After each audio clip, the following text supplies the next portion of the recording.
All right, good afternoon, everyone. Welcome back. I hope you enjoyed the midday changeover. This is going to be our fourth and final segment for this conference. It's on the priceless value of women. Even though it's the fourth segment, in my heart, it's almost the most important segment. And I say the most important, what have we already talked about? We've talked about the supply. We've talked about the actual females and males that are victims, whether they're still in the life, have been rescued, trying to be restored. We've talked about the men who are the Johns, who are abusing these females to self-medicate their own brokenness. We've talked about not only the demand and what that brokenness looks like, but what these men actually look like. So you have a great idea and an understanding so far that what we have is all men, all ages, all economies. We therefore have all females, all ages, all economies, all races, all cultural backgrounds. But this particular segment, this value of women piece, I think is the most underutilized is the wrong word, but maybe the most misunderstood, the most ignored, the most trivialized piece. But I really feel in my heart it's the most important. It's a message that our country needs to hear, our culture needs to understand. And so I hope that you'll just really tune in to what I have to say. Everything that we've talked about up to this point in the other segments has all really been about a logical, educational understanding. This particular segment is what I hope really speaks into the hearts, both the hearts of the women here as well as the men here. It's the value of women. I stumbled into this revelation. Everything that I'm going to explain to you and talk to you about over the next while is something that I didn't even register myself 2-3 years ago. Just totally foreign to me.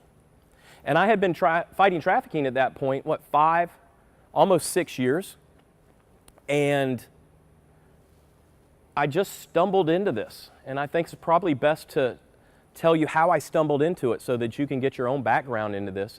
It happened in 2 ways. The first way was I would go out, I would speak to men about non-consensual, consensual sex, hitting the demand right in the mind and right in the heart of what I would think would be the all-accomplishing goal of ending trafficking. And you would see men listen to me. Some men would get very emotional in a good way, in a strong way, and you'd see their chest bow up and they would become a protector. They would move from predator to protector right in front of my eyes. And I would say, wow, mentally, I would be excited. This is working. An army is being built. And after I would get done speaking at a conference like this, I'd go down off the stage and men would come up and surround me and shake hands and all the accolades silliness. But the reality was they would want to get involved. They would want to volunteer, both with their wallets as well as their hearts and times. And so I was excited. I thought we were really making some headway. I thought, hey, maybe we really can end trafficking in the United States. Maybe we can cancel out a $9.8 billion industry. And so I would take their names and their numbers and contact them and follow up and, hey, here's the next thing we're doing, and oh, you want to get in on the undercover action stuff? Well, great, here's the next thing we're doing, and no, your wife won't let you do that because that's too dangerous. Okay, well, here's the next thing we're going to do. And they would engage 6 weeks, 7 weeks. But I found at about the 8-week mark, they would just fade off. And it might be somebody who was just like over the top excited and would come do the edgy, adrenaline pumping, undercover stuff with us. And they were like giddy children at Christmas. And the second time we would do it, they would be there and just as giddy. But all of a sudden, 2 months later, they're just gone. And I thought, are we failing? Is our message not right?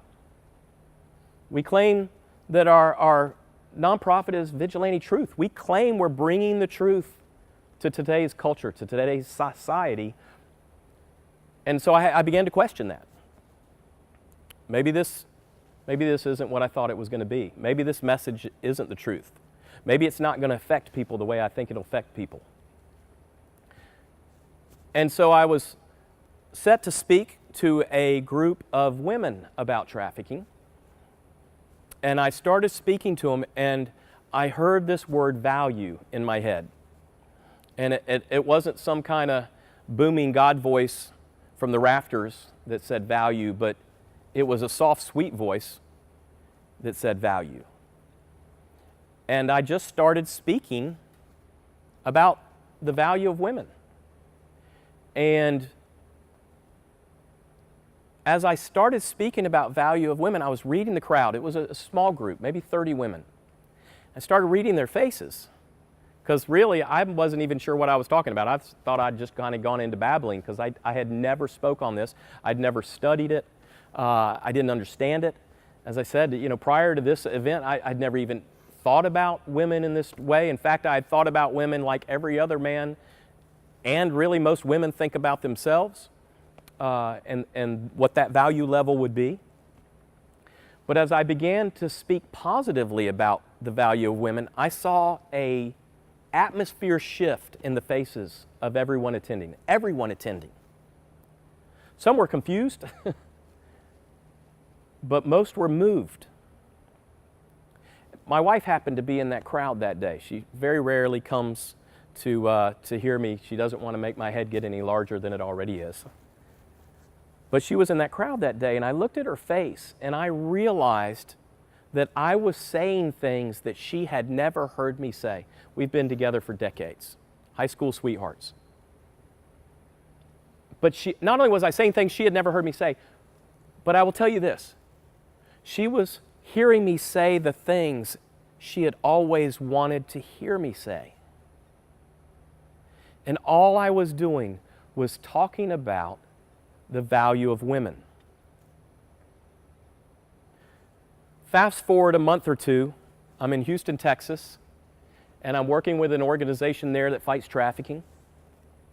And we are going to be doing some of our hotel interventions. And while we are doing these hotel interventions, I'm meeting different sex trafficking victims. And those particular victims were entrusting me with their stories and their pasts and the details thereof, which is always very tough to hear. I'll be straightforward. As fast as a female or a male victim will share a story like that with me, I'm doing my best to forget it. I know you just can't handle too many of those stories in your heart at one time. But I was wondering why each and every one of them felt the need to tell me their story. Because the reality is, as a man fighting sex trafficking, there's plenty of work to be done with the men, but a lot of times the females are not real up on men even being in the same room with them, and it makes perfect sense why that would be. So for a female victim to even feel comfortable within a few feet of me, let alone to come up, sit down, and share intimate details with their stories. I'm just telling you, it doesn't happen very often. When guys want to volunteer at our organization and they say, hey, are we going to get to meet some victims? And I just say never, because it's just not going to happen. Men, you can take a man and he can have a red hat on, and that's the same red hat that her trafficker used to wear, and she would be triggered by it. I mean, the smallest things can make terrible things happen. So we really never let our male volunteers meet victims. And so I walk the same line. I am quick to get out of the room or out of the space of a victim. So it was rare that each one of these ladies, ages were in their early 20s up to their early 30s, were just continuing to share these stories. And it was during one of our hotel interventions that I was looking at one of these ladies. And she had hopped up on the couch there in the motel room, and she'd rolled over on her back. And I'll never forget this picture. I'll just never forget the vision of what I was looking at. She rolled over on her back. She put her hands up like a cat, you know, and just kind of pulled her knees up to her chest, and she put her iPod earbuds in. And she had some kind of music playing, and she was looking up at the ceiling of the motel room and was having this full-on conversation. Full-on conversation. Really just engaged in this conversation. And this conversation, the longer I watched her, the more I was highly aware that it was an intimate conversation. So intimate that I felt dirty for watching it. It was like I was not pure enough to be involved in this. You know, I was like a stalker, you know, just kind of feeling. But I couldn't take my eyes off of her. And while I'm watching her, I start replaying the story she had told me 2 days earlier in my head about how she had been trafficked. And I'm telling you, it was if you're going to rank stories I've heard, this was one of the worst. And it started at a very young age. And for her to be able to be having an intimate conversation with anyone went in full contrast to her story. And I don't know who she was talking to at this point anyway. But that's what was happening. And so I just kept staring at her and staring at her. And my mouth at this point, I realized my mouth had just fallen open. I just had never seen anything like this. I was in awe. I was amazed at what I was witnessing. Now, I had a conversation with her a little later, and I just asked her who she was talking to. She said she'd been talking to God. And I was like, okay. Now, you don't have to believe in God to understand how this story goes. What you have to understand is, or what you have to believe is that an individual who would be, on all accounts, incapable of having any type of intimate relationship, that individual was having the most intimate conversation with another being that I've ever witnessed in my entire life. Wasn't even close. So I began to wonder to myself, what was I witnessing? Why was I witnessing? What was this all about? And I heard that word, intimacy. That the most priceless thing about this woman was she had a supernatural gift inside her, a supernatural image of intimacy. And if you ever want to know what intimacy would look like coming from heaven, you should cast your eyes on her while she's having an intimate conversation with heaven. And it was throughout the rest of my trip there that I met boldness and grace and justice and order. All of these women, all of these words, all of these specific anointings, all of this specific gifting was in each one of them. And what was interesting was each one of their stories, while they were all sex trafficked, each one of their stories, the way they were trafficked, the age they were trafficked, who trafficked them, who their customers were, what made up the demand, how long were they trafficked, what states were they trafficked in. All of these specifics to their individual stories you could take and put in one place and realize that it was the opposite of the word.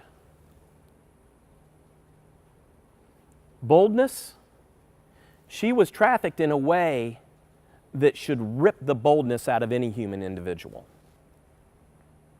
Justice, had been trafficked in a way of total injustice. Glory, one of the baddest females I have ever met. Like if I was going into a fight, I don't even want the biggest, baddest guy fighter I know. I want to take her.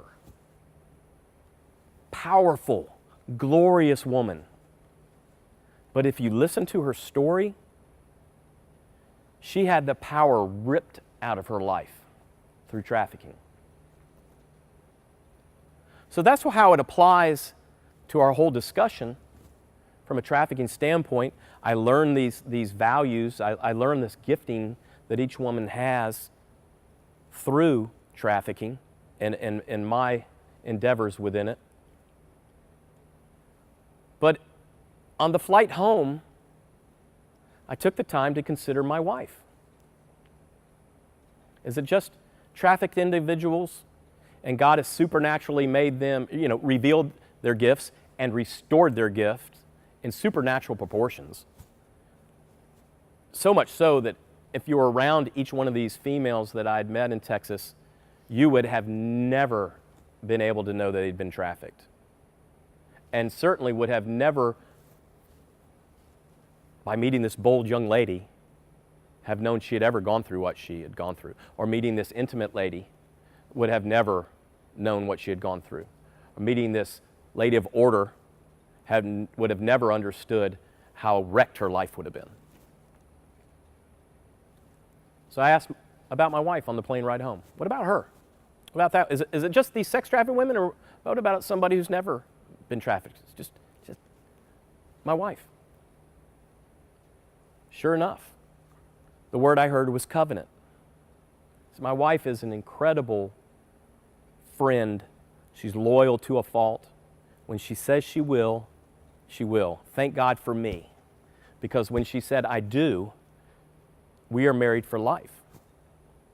To the point of I could be and have been a lousy husband and she was still there. To the point of I actually partnered with the enemy to take away one of the greatest covenants in her life and make her wish she never had. See, it's amazing what I found that culture and men, more specifically, will take part in the destruction of these individual gifts and each individual woman. What about my daughter? The word for her was life. I had a woman come up to me in an airport, turned out also in Texas, but a few years later, and she was distraught, total stranger, distraught, suicidal, and decided that I looked like a pastor, and so she dumped her entire story into my lap. And as I was talking to this woman, she said, I just feel like I'm worthless. I don't even think God needs me for anything. I think it would be best if I just leave the world. Her value had gone to zero. And you know what I heard? I heard the word royalty. And so I said to her, God thinks you are royalty. You're not worthless. You're not zero value. You might as well be wearing a crown. You're priceless to him. And she started crying. I've gotten used to that from women because a lot of women have never heard anything said nice to them about their value. Oh, you can tell them they look pretty, but that's not the kind of value I'm talking about. And you can tell them they're smart, or they're nice, or they're a great artist, or something along those. You can tell them that, and most women have heard that. But that really has nothing to do with their value. That might be in fact, let's call that a symptom of their value. So I was used to that, seeing ladies cry, and so I told her that God thought she was royalty, and she said, I can't believe this. And I said, what? I thought maybe she was doubting me. She said, no, God's always called me his princess. Total stranger in an airport. And the only reason I was even standing next to her is because God had told me to look to the left and watch a sunset for a few minutes, which had allowed her the time to come up beside me. and I had missed my train at that point and had to wait on another one. And the list goes on and on and on. See, every single female on the planet, every single female on the planet is priceless. Because every single female on the planet has their own individual anointing, gifting, some piece of God's character, some piece of God's nature that He has placed inside every single female. So that when that woman is operating in that image, God created women in His image. That's in the Bible. That's in Genesis. And God says, before I even made the world, I knew you. And while you were in the womb, I equipped you. What did He equip you with? Ladies here today, let me tell you, He equipped you with a piece of His nature that when you are operating in it, when you know that's what it is about you, when you're operating in intimacy or glory or boldness, everybody else in the world can look at that and go, if that's what God's version of intimacy, boldness, justice, grace, covenant, life, if that's what it looks like, then I want to go to heaven. If that's what heaven looks like, I want to go there. If that's what God looks like, just this little sliver that you as a female, that your image will show me as I look at you, if that just that little sliver of, if that's what heaven looks like, if that's what God looks like, I want that place. Let alone 30 or 40 slivers form a full piece. Or if every woman in the world was operating in that place, in their priceless anointing, my gosh, we'd be looking as closely as we could into the eyes of God.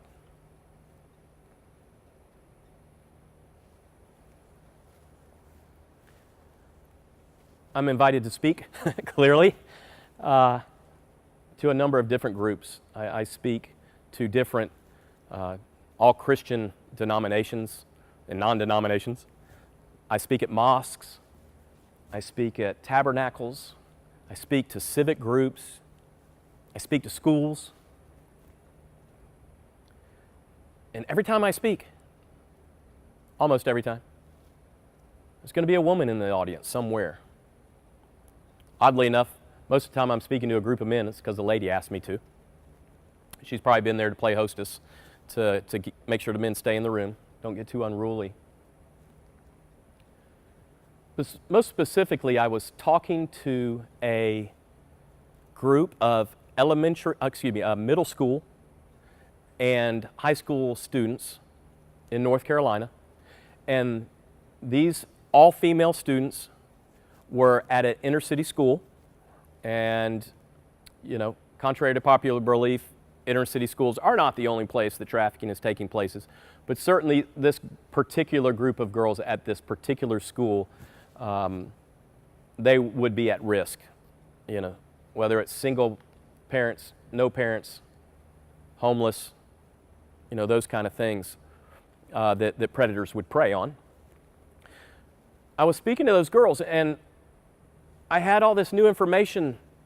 I had spoken one time to this group of adult females, and I had gone to Texas and met these ladies, and I had really started to establish what is a new belief system for me. And so I thought, wow, you know, maybe I should share this with these younger crowds. Because here's what I figured out. If I can teach a middle school female or a high school age female in any kind of inner city, suburbs, upper middle class, private school, if I can teach any of these young ladies that they're priceless, then traffickers will not be able to manipulate them with a McDonald's dollar menu or a mani-pedi or a hairdo or a $30 outfit at wherever, a full weekend $500 mall excursion, right? All the things that you've heard me say that these traffickers are using to manipulate these girls. If I can treat her in a way that shows her she's priceless, then when the trafficker comes to manipulate her, he doesn't have any ground to stand on. In fact, all I really need to do is teach her that she's worth $5,000, let alone $100,000 or $1 million, or priceless, can't be bought. That's what priceless means. So here I am at this school, and I just trying not to embarrass the students, but I went to one of the middle school young ladies and I said, "Hey, what about use priceless?" And she looked at me for a while. She didn't say anything, and I said, "Listen, I don't want to embarrass you." So I moved on to the next student. I said, "What about use priceless?" And she just looks at me, doesn't say anything. It's all right. Moved on to the third girl. Went to the other side of the room to the fourth girl. Started back making my way to the front, to the fifth girl. "What about you is priceless?" The fifth girl was the first one to say anything. The other girls had all been totally quiet. And that fifth girl broke my heart because she said, "What does priceless mean?" What does priceless mean? So for those of you here today, if you don't know what priceless means, if you've listened to me talk so far in total confusion, priceless means you can't be bought for any amount of money. And what I'm telling you is that each and every female here today, every female on the planet is priceless. You can't be bought. No amount of money. You are worth than every amount of money. I don't even know if that's a phrase, but we'll coin it today. No amount of money can be spent to purchase what's inside you. So now, on the trafficking side, this is pretty good stuff that I've stumbled into. And this is great revelation, because I can get these girls to understand that. And then I go back to the girls and I say, "Hey, all right, now that we know what it means, what about you is priceless?" And I get the same silence. Fast forward to later in the afternoon, I do the same thing to the high school girls, and I get silence. I think one girl out of all the girls at that school, middle school and high school, I talked to all of them. I think one girl said, "I'm positive." And she was so proud of herself for coming up with that. And listen, I'm proud of her too. But there's a whole lot of positive women in the world. So when you start thinking about, and I hope you already have, when you start thinking about, God, what in me is priceless? What did you give me? What I don't want you to do is stop at a level that I could pick out of the 400 women here, I could pick out another 40 women that could say the same thing. I'm a really good friend. There's probably 40 women here today that would tell me they're pretty good friends. And in fact, the way to figure that out is ask the friend that's with you if you're a good friend. But you get my point. When you get to something like boldness or justice, I don't know what it is. No matter what somebody does to me, I'm always able to forgive them. Well, that's a cool trait, because now we're probably down to like 3 people. I always forgive them no matter what they do. And you know what? I've gotten hurt by it. I've suffered because of it. It's caused me great pain, great heartache. But at some point, I always forgive that person. Well, let me tell you what your gift is. Don't stop at your forgiving. You're grace. And if you tell me your story, and I go, oh my God, how would you have ever forgiven anybody or those people that have done that to you? How, that time you forgave that person? And then that time you forgave that person? And that time you forgave that person? And what about the fact that some of the stories are all three are the same person? And you forgave them? Or, wife, you forgave him, your husband? You didn't kick him out after the first time or the second time or the third time? Girl, are you out of your mind? That's called grace. And if you tell me your story, I'm going to think you're out of your mind too. And you know who else I think is out of their mind? God. Why in the world would He offer a man like me with the past that I have grace? He must be out of his mind. But if I look at that woman carefully, what I'm seeing is a supernatural grace in her. And if that's what it looks like in heaven, if that's a sliver of what God in His character and His nature, if that's what grace looks like, then I want in on that. I want in on that. Before I even made the earth, I knew you. Well, you know what that tells me? I'm no Bible theologian, but what that simple sentence tells me is before there was an earth, there was something else. See, earth is just an outpost. Heaven's a place, earth is a place. God created earth, put a bunch of people on it, and we're going to grow the kingdom.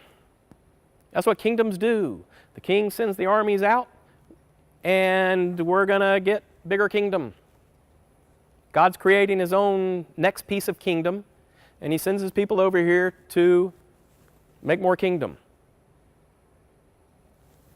So if we're over here on earth, how do we know what heaven looks like? Well, we don't.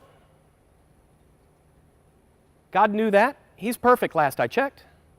And so He created each female to be an example of His nature and His being. And how many of you know if the king is a certain way, if he's a grumpy old king, then most likely his kingdom is a grumpy old place. But if he's all of a sudden those Bud Light commercials just popped in my... If he's a happy-go-lucky king, moving from one party to another, then that's what his kingdom looks like.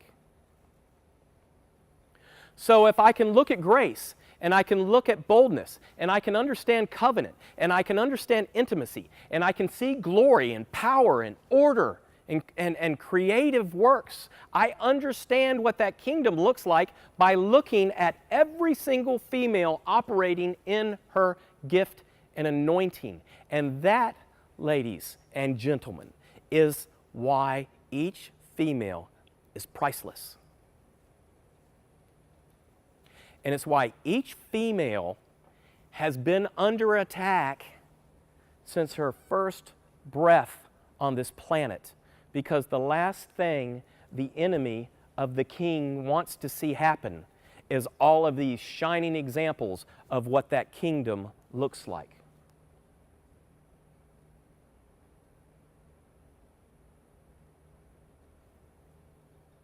You're priceless. You can't be bought. You can't be bought. And you should never trade your priceless gift for a $1,000 rockin' weekend in Las Vegas with some guy who promised you the time of your life. You're worth more than that. Listen, simply, if a guy can't open the door for your priceless gift, then he just doesn't get it, does he? And you need to cull him and move on to the next one. If your value, if you've been led to believe that your value is so low that you don't deserve something as simple as a door being opened for you. You have been lied to and deceived by an enemy that wants to make sure that you never show anyone on this planet what the kingdom looks like. Now, men, me included, a few years ago I didn't understand any of this, so I don't want to play hypocritical at all with you. I grew up on the movie Pretty Woman. I grew up on rich, successful people are allowed to buy pretty girls in thigh-high boots that star in Disney movies as a weekend perk while they're on business trips. I've grown up with really the start of hip-hop music.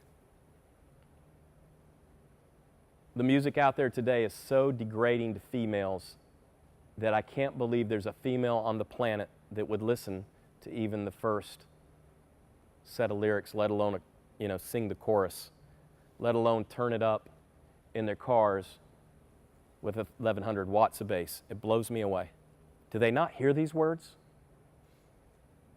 We men have been taught that outside of sexual value, females are worthless. That's what we've been taught. Music tells me that. Movies tell me that. My friends tell me that. Older mentors tell me that. That's what I've been taught. And so I respond to women under that deceptive lie. And I don't mean that I'm deceptively lying to women, but I mean the lie is in my head. Here is your only worth. I don't need you for anything. I'm not paying for anything for you outside of something that's going to tie back in to a sexual experience for me. Why do you think sex trafficking is so rampant? Because men think the value of the girl at the hotel room or at the truck stop or God knows where else is only worth $100 an hour or a $20 oral sex act. That's all she's worth. And that's what she's just worth to me. And the fact that she had to do it 10 or 15 or 20, 30 times today, who cares? Because she's worthless otherwise. Her only value is the time she's going to spend with me, and I'm setting the dollar value. And the sad thing is, outside of trafficking, there are consensual women and girls doing it for the same money, doing it for a dress, doing it for a car. Ooh, you girl, get you a Mercedes. You're worth $60,000. Congratulations. That's far shy of priceless. And you gave me clothes and an apartment. Welcome to SugarDaddy.com. Great. You are high class. He's probably dropped $100,000 on you, maybe $200,000 on you. Congratulations. You have sold yourself for far less than priceless. And you know what? When you're selling yourself for any amount of money or any amount of materialism that money can buy, when you sell yourself for that, I can't see God in you. I cannot see what heaven looks like. I don't blame you, ladies. I blame all the guys that are here, and I blame all the guys that will ever see this segment. We have taught you that is your value. We've taught ourselves or been taught ourselves what that value is, and we're just merely teaching it to you. Because I'm not going to go out and buy you a new Mercedes, because you dance funny. I can't even, as a guy now, I can't think of any reason to give a woman a car. Unless she gives me sex.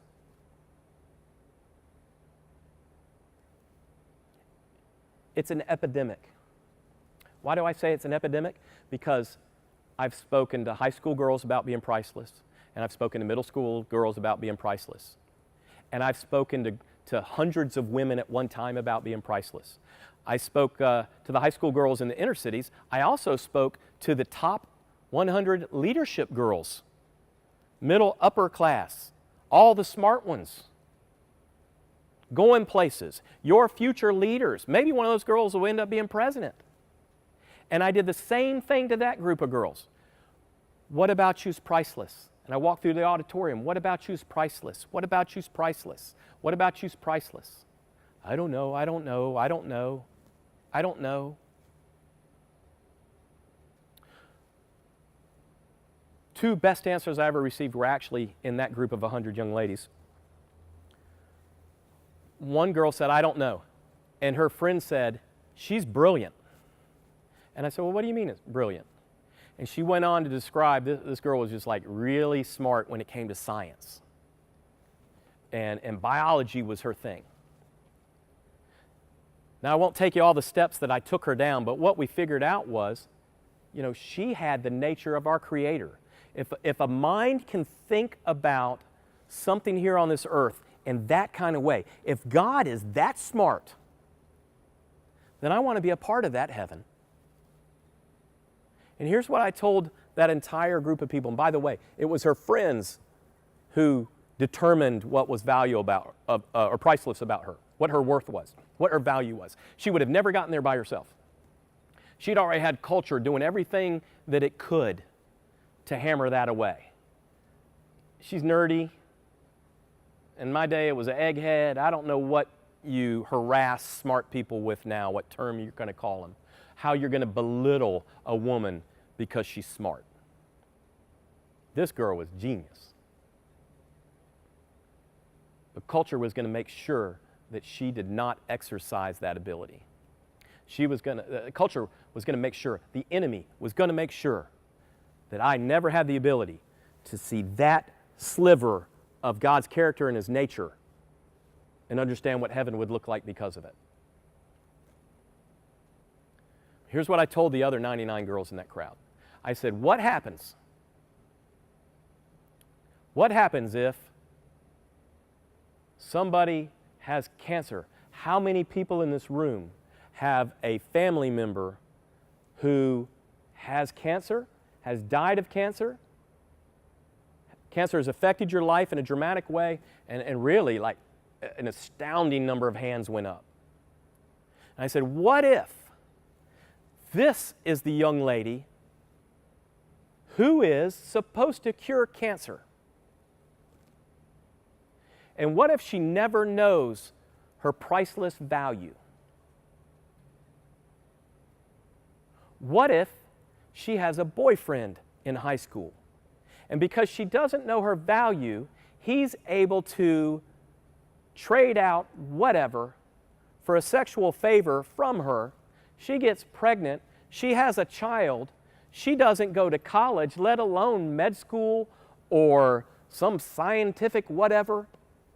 And what if all the people that have raised their hands and have family members affected by cancer, what if every one of those people dies?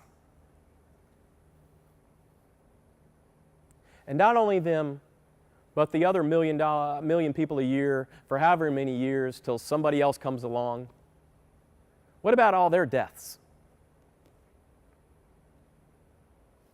Because one female who was supposed to cure cancer never knew her value, never understood she was priceless, gave up her most intimate gifts that she could physically give another human being for next to nothing. Do you understand the seriousness of what I'm telling you? This is why my heart screams out and at the same time bleeds over this subject. Every female on the planet is priceless. Every female on the planet has been equipped with something while you were in the womb from the very God Creator Himself.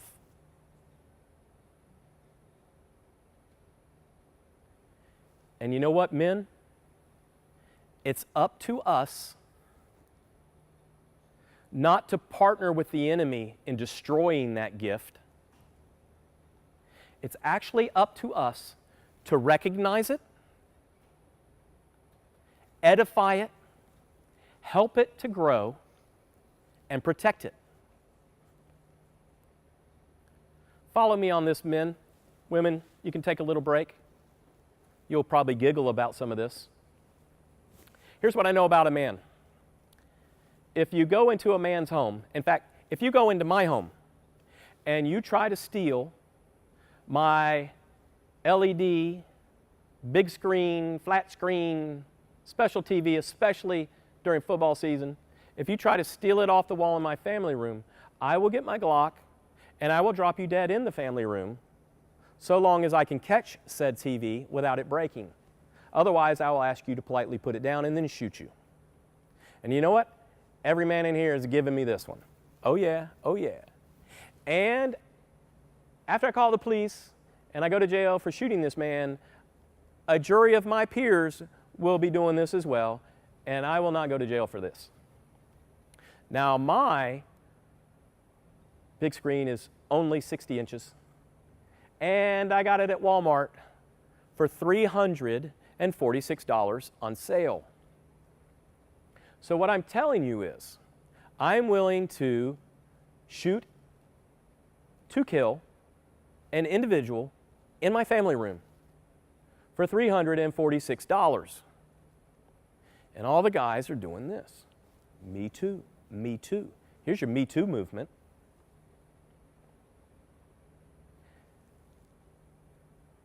Here's what's odd. If I come up and slap that same man's wife, he probably, and 9 out of 10 guys, I've seen this all my life, 9 out of 10 guys won't do a thing. Won't do a thing. Do you know why they don't do a thing? They might be scared. If it's me doing the slapping, they might or might not be scared. But what has happened? The minute I connect my hand to his wife and or girlfriend's face, the minute that sound cracks into his ear, here's what he thinks. Am I going to get hurt in entering into this issue? And what his mind is going to then calculate is the value of his wife or his girlfriend. Is she worth me getting punched? After all, she's only been slapped. What pain am I going to go through? Will I go through any pain at all? Can I take this guy? Where's my gun? Where's his gun? These are the things that are just rapidly going through. And 9 out of 10 guys are going to come to the conclusion of, her value is so low, my value is above that. It's better to protect me than to protect her. Therefore, I will do nothing.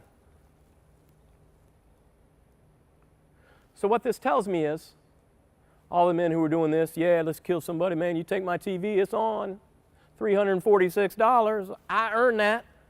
Now you're telling me that your wife's worth less than $346. Your girlfriend, I don't care how good looking she is. I don't care what she does in the bedroom. Now you're telling me she's only worth $346.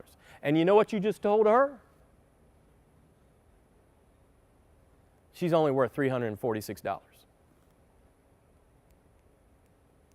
In my home state of North Carolina,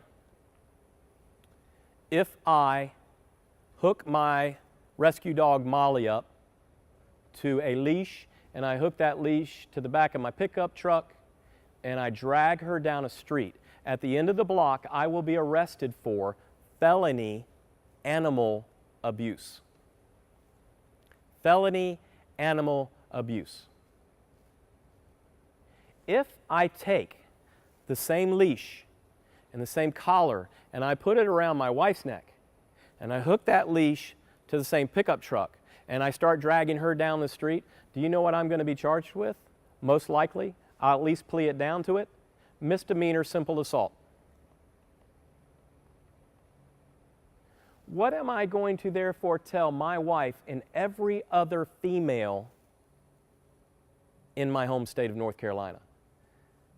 You ladies are worth less than a dog. And I'll tell you something. When I go to raise money to fight trafficking, I can't get $1. But if I was going to go take care of sick puppies, I'd make millions. What's that telling all the females? How about all you females that love to give to the puppies? I'll tell you, I would argue that you females that are given to puppies are so deceived and so lied to and have been so devalued, subconsciously even, that you're given to the puppies when you should be given to your fellow females that are being trafficked. They need your money. But puppies, I guess, are more important. Culture, laws, our own self-worth, our own visions of ourselves. Ladies, the way we envision ladies, men, is twisted, and it's a lie, and it's wrong, and it needs to change. Gosh, I would say over the last 12 months, if you will invite me to speak to your crowd of whatever on the subject of human trafficking, specifically sex trafficking, sex slavery, if I have an hour, I'm going to speak about trafficking 101, supply, demand, awareness, consumers, 10 minutes. I'm going to spend 10 minutes. The other 50 minutes, I'm going to talk about the priceless value of women. Because that's what's missing. And I'll wind this up with this understanding of trafficking. I've mentioned the Nordic model, N-O-R-D-I-C. The Nordic model is a model a country used to end trafficking in their entire country. Here's the 3 things they did. And this will be in conclusion to segments 1, 2, 3, and now 4. Here's the 3 things that country did. 1, supply. They addressed it. They said prostitution should be legal. What happened? Why was that the smart thing to do? It was the smart thing to do because it took all victims of prostitution, it took all victims of sex trafficking, and decriminalized it. You are no longer going to jail because you yourself sold yourself and or somebody sold you and you're taking the blame for it instead of the trafficker or the pimp. There's nothing wrong with that. Now, don't stop there. Certain countries have tried to legalize prostitution thinking that would solve the problem, and it doesn't. It only makes it worse. 100% of the time, you can research in the last 15 years, there's been 3 or 4 countries who have done just that, and all it does is make a huge spike in sex trafficking. So that's not the answer. And it wasn't the answer for this one successful country. The second thing they did was they made it a felony to purchase sex. So on the supply side, legalize prostitution. What does that mean? It's not illegal to sell sex. Who have I continued to say is the problem? Men. Why are men the problem? Because men are buying sex. And if men would quit buying sex, then trafficking would end in the United States. So here's what we do. We make it legal to sell sex, but we make it illegal to buy sex. By the way, in the United States of America, that's exactly how it is. It is illegal to buy sex. But there's no real teeth to it. It's a misdemeanor. We'll do our hotel interventions. We'll be charging almost double the fine for getting caught by law enforcement for 1 hour with our decoy. So if it's, if the fine's $150 when you get caught by law enforcement for soliciting a prostitute, we'll charge $300 an hour. And our phones it will just blow up with calls and texts, right? So the penalty, the pain, is non-existent in the United States of America. But in this one country, they made it a felony. Like, they're going to take your car. If you get caught purchasing sex, we are going to take your car. I promise you, men are self-medicating with the commercial sex trade. And if you are going to take their car, if they're caught, they will no longer decide to self-medicate there. Self-medicate. They will no longer self-medicate there. They'll go back to playing golf or bass fishing or pick up a crack habit, whatever. Just quit messing with my girls. So that's the second thing they did. 1, legalized selling. 2, brutally painful if you buy. And people quit reading there. When you study the Nordic model, you go, that must be it. That's what happened. That's why they were able to do it. Let's do those 2 things. I hear it all the time. Let's pass this law. Let's pass that law. Hey, look what this country did. Look what that country did. Only one country has defeated trafficking in this modern era. And that one country did not stop at 2 things. They did 3 things. And the third thing they did was this. They, from the president of their country all the way down, started a brand new culture that said women are equal to men.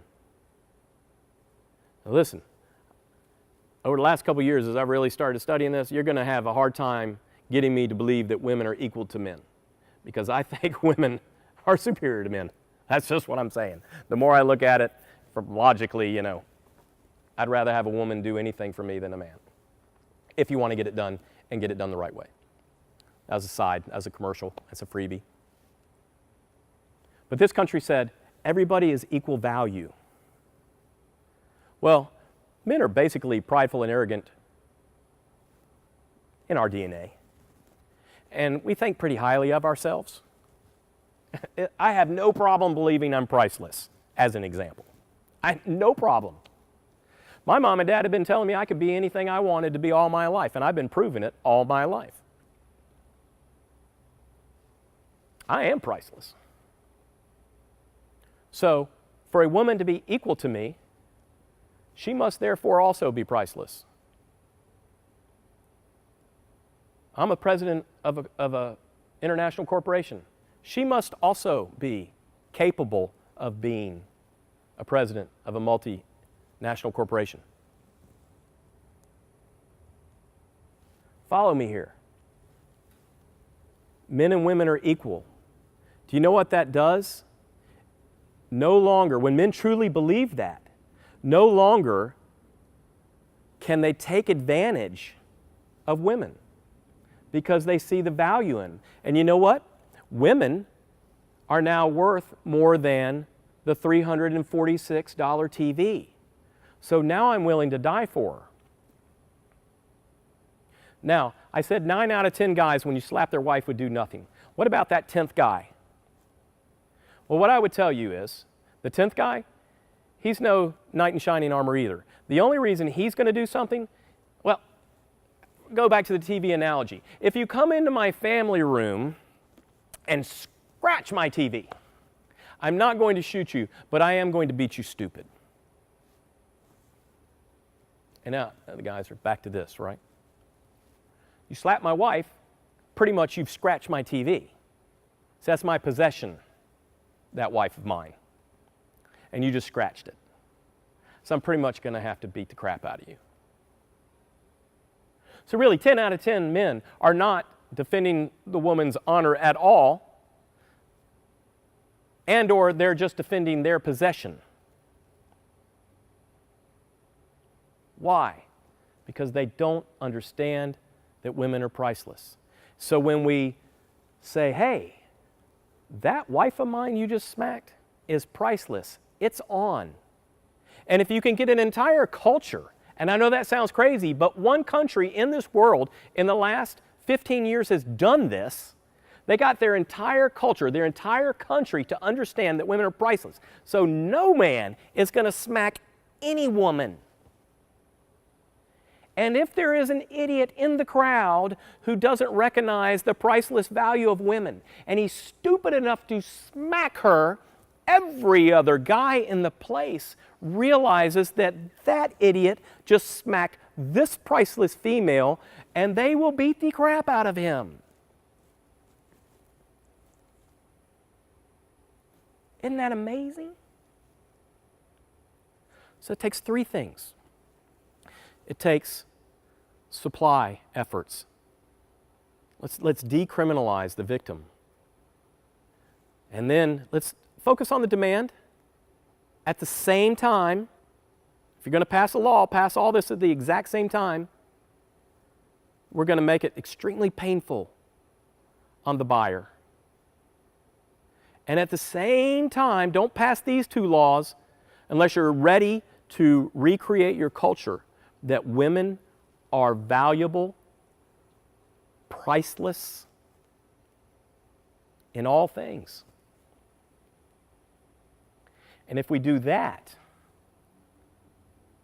then the men that originally were excited when they heard me and they bowed out their chests and they were ready to go to war on this, they'll be there not just the first 2 months, but the third month and the fourth month and the 10th month.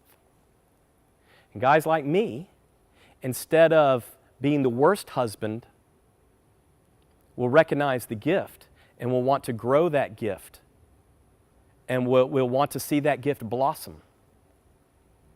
And do you know, by recognizing my own wife's gift of covenant, meaning that when she said I do, she meant it, do you know, by edifying that gift in her has revolutionized our marriage in the last couple of years. It's never been closer. It's never been tighter. I've never had more respect for her. I've never valued her more. I didn't even know she was valuable. I told you I wasn't into this 3 years ago. It didn't make sense to me. I was still behind the same veil of lies that all of you are, male and females here today both. I had to tell my wife what her anointed gifting was. I had to tell her it was covenant. And then I said, I've known you for 35, 36 years now, pretty much all of your life, and let me explain. Here's all the details. Here's all the things I know about you. Here's all the attacks that came against you. And by the way, I repent and ask your forgiveness for being a part of them. And here it is. And she went, oh, I get it. I get it. I get it. And I said, yes. And do you know what? If somebody ever smacks you, I'm not going to beat the crap out of them because they've scratched my TV, but I'm going to stand in front of you and make sure the smack never hits you because you're priceless. And I will protect that gifting at all costs. And furthermore, I'm going to teach everybody I know that covenant is your thing, and that they need to recognize that in you, and they need to protect it as well. And now the men with their chests bowed up, they have something to protect, because they're going to recognize that gifting and that value in you. And every lady in the world, every lady on the planet Earth of all ages has that sliver of God's nature in you, and you're priceless. You're priceless. If you take nothing away from anything you've heard at this conference, take that one thing away. You're priceless. You're valuable in a way that can't be bought for any amount of money. And if a trafficker comes and tries to manipulate you and tell you different, you'll have something to stand on. While I have to get to every man, and while I have to be a part of changing the entire culture in the United States of America. It's going to take a little bit of time. I get it. So ladies, I'm just prepping you now. Hold on till we get there. Protect yourself until we get there to be a part of protecting you. You're priceless. You're just so simple. This is so simple. Understand that you're priceless. Thank you.